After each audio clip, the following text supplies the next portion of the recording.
তুমি মুসলমান, তুমি কেমনে তুমি এই কথাটা বললা যে রোজা আর পূজা মুদ্রার এ পিঠ আর ওই পিঠ? রোজা মুসলমানে করে, পূজা হিন্দুরা করে, মুদ্রার এ পিঠ আর ওই পিঠ।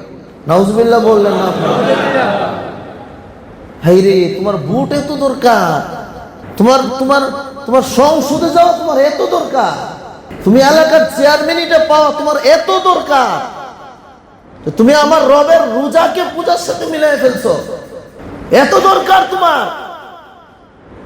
এলাকার নেতাগিরিটা তোমার এত দরকার, তুমি পূজা মণ্ডপে গিয়ে পূজা করার জন্য নিজের কামাই করা অর্থ দিয়ে আসছো, এটা আবার ভিডিও করে মানুষকে দেখানোরও ব্যবস্থা করে দিয়েছো যে আমি পূজা মণ্ডপে টাকা দিয়েছি, তারা যেন পূজা করতে পারে, তারা যেন আনন্দ করতে পারে।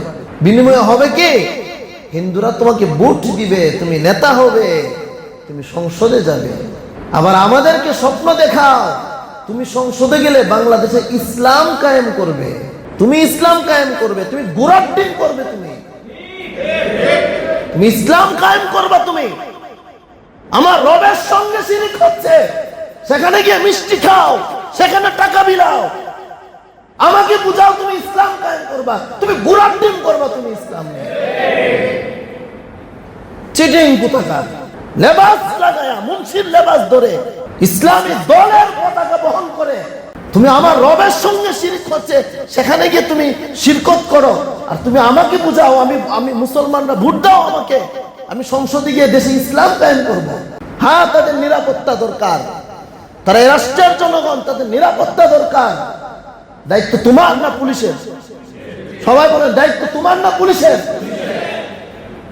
তোমার তো আলগা পিরিত কেন জায়গা উঠলো যে তুমি মন্দির পাহারা দেওয়ার নামে তুমি মুসলমান ছেলেদেরকে নিয়ে লাগাই দিছো? মুসলমানরা পাহারা দাও মন্দির, কে দিয়েছে তোমাকে এই দায়িত্ব? তাহলে বাংলাদেশ সরকার কোথায়? বাংলাদেশের প্রশাসন কোথায়?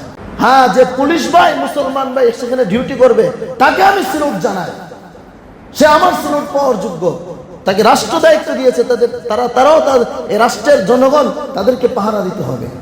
বাবা, এত সোজা তুমি ইসলাম কায়েম করে ফেলবা? একটু মিষ্টি লোভ সামাল দিতে পারো নাই, একটু আপেলের টুকরার লোভ সামাল দিতে পারো নাই, তুমি রাষ্ট্রকে ইসলাম কায়েম করে ফেলবা?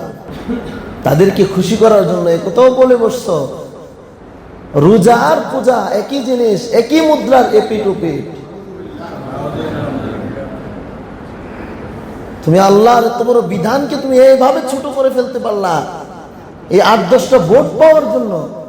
অতীত থেকে যদি শিক্ষা না নাও, শিরকের আযাব বড় ভয়াবহ ভাবে আসে। তবে তবে তবে তোমার রবের একটা অভ্যাস হলো, রব কোনো সময় বান্দাকে একটু সুযোগ দেন, দেখি কি করে। সুযোগটাকে যখন কাজে লাগায় না, তখন রব এমন ভাবে ধরে ঘর থেকে বের হয়ে আর খোলা জমিনে পা রাখার সুযোগ পাওয়া যায় না। কথা ঠিক না বেঠিক বলে? বলছিল না একবার, কি কোন মূর্তির ঘাড়ে চইরা কোন মা আসলে নাকি জমিনে ফসল ভালো হয়? ওই জমিনে আল্লাহ পা রাখার আর কি দেয় নাই, আর সুযোগ দেয় নাই। সবক নিতে হবে, সবক শিখো ভাই, সবক শিখো। রবের সঙ্গে শিরিক করবা, রব তোমাকে তৌফিক দিয়েছে তাকে চিনবার, এত বড় তৌফিক পাওয়ার পরও তুমি শিরিক করবা, আর রব তোমাকে এমনি এমনি ছেড়ে দিবে?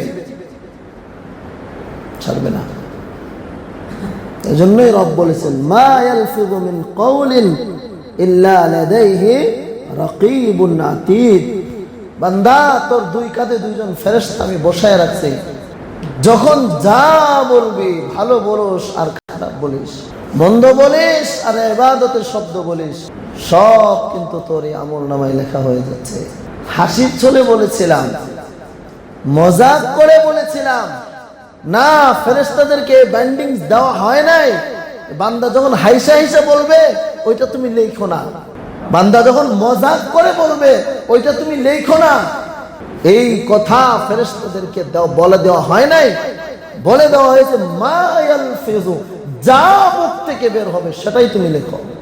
মা ইয়ালফিযু মা ইয়াখরুজু মিন লিসানিক, ওর জবান দিয়ে যা বের হবে সেটাই তুমি লেখো। তোমার জবানটা কি তুমি চিনো নাই? তোমার জবানটা কত ভারী, কত ভারী তোমার জবান।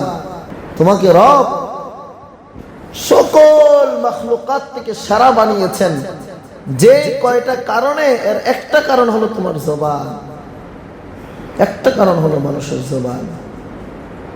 বুদ্ধি আল্লাহ অনেক প্রাণীকে দিয়েছে, আছে না ভাই?